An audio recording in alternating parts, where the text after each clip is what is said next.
इस देश के इतिहास को अगर हम देखें तो आप महात्मा गांधी के योगदान को भुला नहीं सकते हैं।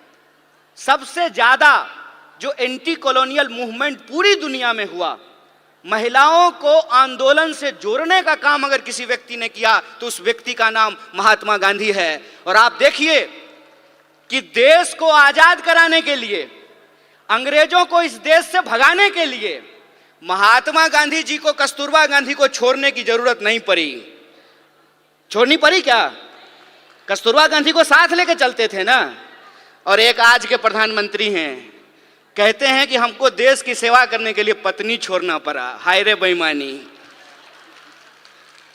मेरी एक दोस्त है, उसने मुझे कहा एक दिन कि मुझे मोदी जी बहुत पसंद हैं। हमने कहा कि तुमको हम ना पसंद हैं यह बात कोई दिक्कत नहीं है, लेकिन तुमको अगर मोदी जी पसंद हैं तो एक बात हम तुमको कहना चाहते हैं, ईश्वर करें कि तुमको मोदी जैसे ही पति मिले। दूर से बात बहुत अच्छा लगता है, अपने पे जब अगर बात आ जाए तो उसका असर समझ में आने लगता है। आप मुझे बताइए, जो महिलाएं ये कह रही थी कि बृजभूषण जी ने कुछ नहीं किया, रह पाएंगी बृजभूषण के साथ? जीवन बिता पाएंगी उसके साथ?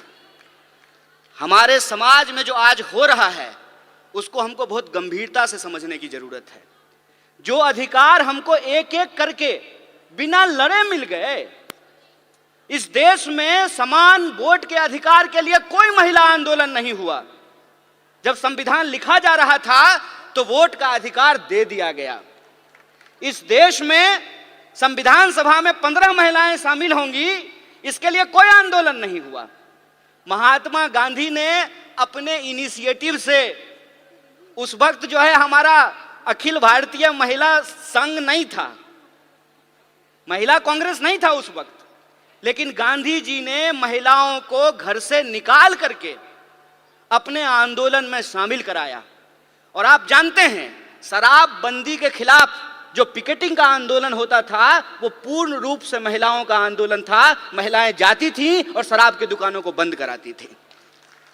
महिलाओं को राजनीति की मुख्य धारा में लेकर के आए, ये एक प्रोग्रेसिव सोच थी।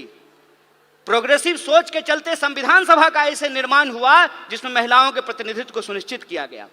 और यह प्रोग्रेसिव डेमोक्रेसी थी कि अमेरिका में आज तक, अमेरिका कहता है ना कि हम दुनिया का सबसे मॉडर्न देश हैं, मॉडर्निटी का ठेकेदार हैं, अमेरिका में आज तक कोई महिला राष्ट्रपति नहीं बन पाई है। और हमारे यहाँ महिला राष्ट्रपति बनी और उसी आधार पे भाजपा को कहने का यह हक मिला कि हम एक आदिवासी को राष्ट्रपति बना रहे हैं।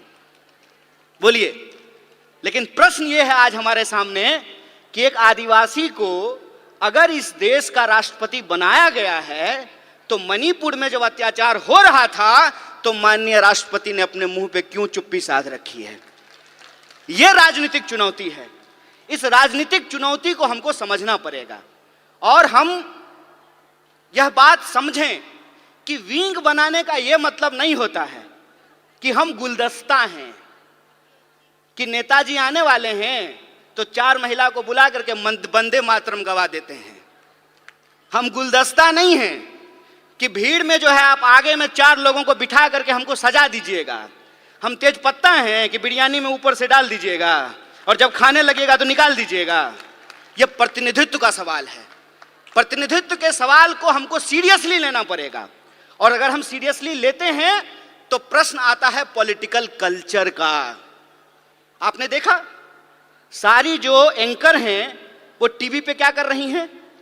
वो कह रही हैं कि मणिपुर पे आप बोल रहे हैं, राजस्थान पे नहीं बोल रहे हैं। अरे राजस्थान क्या, दुनिया के किसी कोने में अगर महिलाओं के ऊपर कोई अत्याचार होगा तो बिना किसी राजनीतिक लाग लपेट के उसके ऊपर सवाल खड़ा करेंगे, उसके खिलाफ बोलेंगे, ये हमारा हक है।